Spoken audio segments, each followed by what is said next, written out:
Bienvenue dans mon quartier. Aujourd'hui, je t'emmène avec moi pour découvrir comment parler de l'endroit où tu habites. On va explorer les lieux qu'on trouve dans un quartier, apprendre à le décrire et à se repérer. Ensuite, on entrera chez moi pour parler de l'appartement. Et à la fin, tu seras prêt à utiliser tout ça dans une situation bien réelle. Chercher un appartement qui te convient. Allez, viens avec moi. Commençons par le quartier. C'est l'endroit où tu habites et tout ce qu'on trouve autour. Des immeubles, des commerces, des services, des parcs et des gens. Et toi, qu'est-ce qu'il y a dans ton quartier? Dans mon quartier, il y a plusieurs endroits utiles. Une épicerie, un marché, un parc, une station de métro et un CLSC. Il y a aussi une piste cyclable. Et toi, qu'est-ce qu'il y a près de chez toi? Chaque quartier a son ambiance. Il peut être calme, tranquille, animé ou bruyant. Et toi, comment décrirais-tu ton quartier? Pour parler de tes habitudes, tu peux préciser la fréquence. Souvent, parfois, rarement ou jamais. Par exemple, je vais souvent au parc, mais je ne vais jamais au gym. Pour éviter de répéter un lieu, on utilise le mot « y ». Par exemple, je vais au parc, j'y vais souvent. Je vais à l'épicerie, j'y vais parfois. Maintenant, apprenons à nous repérer dans le quartier. Pour donner un chemin, on peut dire « tout droit »,« à droite »,« à gauche »,« près de ou en face de ». Observe le plan et suis le trajet.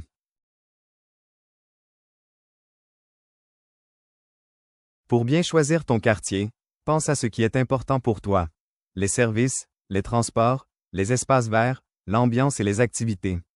L'important, c'est de trouver un quartier qui correspond à tes besoins.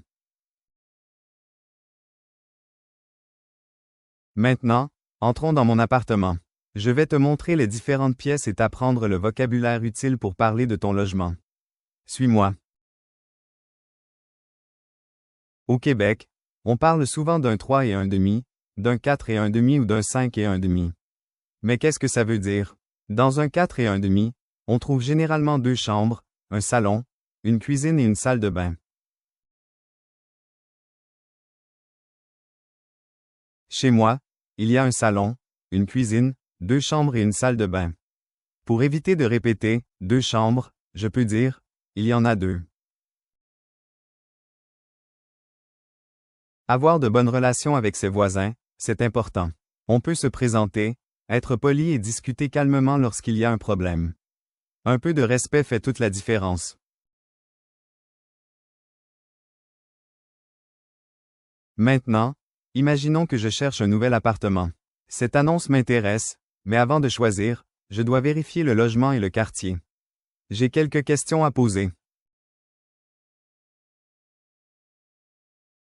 Avant de choisir un appartement, il faut poser les bonnes questions. Je peux me renseigner sur le loyer, les chambres et ce qui est inclus, mais aussi sur le quartier, les services et les transports à proximité.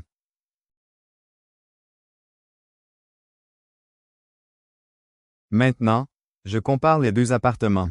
Le premier est plus grand et moins cher, mais le deuxième est près des services et des transports. Lequel choisirais-tu? Et surtout, pourquoi?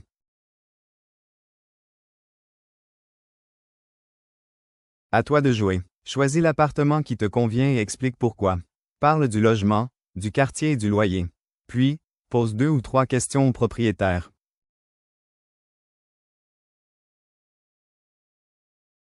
Bravo! Tu sais maintenant mieux parler de ton quartier et de ton logement. Continue à pratiquer pour utiliser ce vocabulaire dans la vraie vie. Et reste jusqu'à la fin. Après la page d'abonnement, tu trouveras une liste de questions utiles à poser quand tu cherches un appartement. Si ce n'est pas encore fait, abonne-toi à ma chaîne. Tu y trouveras d'autres vidéos pour pratiquer ton français, découvrir le français québécois et apprendre du nouveau vocabulaire. En t'abonnant, tu pourras continuer à progresser avec moi, une vidéo à la fois. À bientôt. Et comme promis, voici ton bonus. J'ai préparé une liste de questions utiles à poser quand tu cherches un appartement au Québec. Tu peux la télécharger gratuitement grâce au lien dans la description de la vidéo. Garde-la avec toi pendant tes recherches. Elle t'aidera à ne rien oublier. Bonne recherche.